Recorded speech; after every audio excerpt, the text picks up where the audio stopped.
Nous allons voir dans cette vidéo la notion de prolongement d'objet. Alors l'outil se trouve ici, donc c'est ce qui va nous permettre de modifier la longueur d'un objet. Prenons l'exemple de cette ligne-là. Cette ligne fait actuellement 18. J'aimerais la prolonger de 2. Donc j'aimerais qu'au total, cette ligne fasse 20. Je vais donc faire appel à la commande modification de longueur et choisir dans les options de la commande l'option totale, TO. Je valide. La longueur au total est de 18 par défaut. Moi, je vais indiquer la valeur de 20. Sélectionner l'objet à modifier. Donc, je vais sélectionner l'objet à modifier du côté sur lequel j'aimerais pouvoir le prolonger.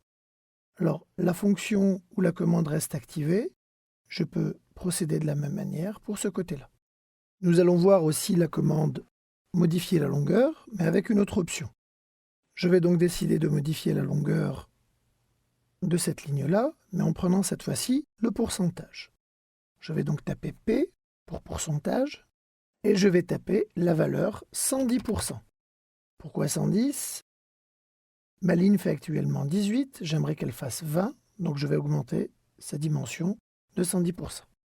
Je valide, je clique d'un côté, de l'autre, et vous voyez que ça fonctionne. Alors, il y a évidemment plusieurs manières d'utiliser la commande modifier la longueur. La manière la plus simple et celle qu'on utilise le plus souvent, c'est le mode dynamique. Donc là, je fais appel à ma commande et je tape DY. Je vais zoomer sur mon objet, je clique dessus et là, vous voyez que je suis en mode dynamique, c'est-à-dire que je peux tout simplement venir m'accrocher à mon objet. Je fais de même de l'autre côté. Je clique et automatiquement, je vais pouvoir prolonger mon objet.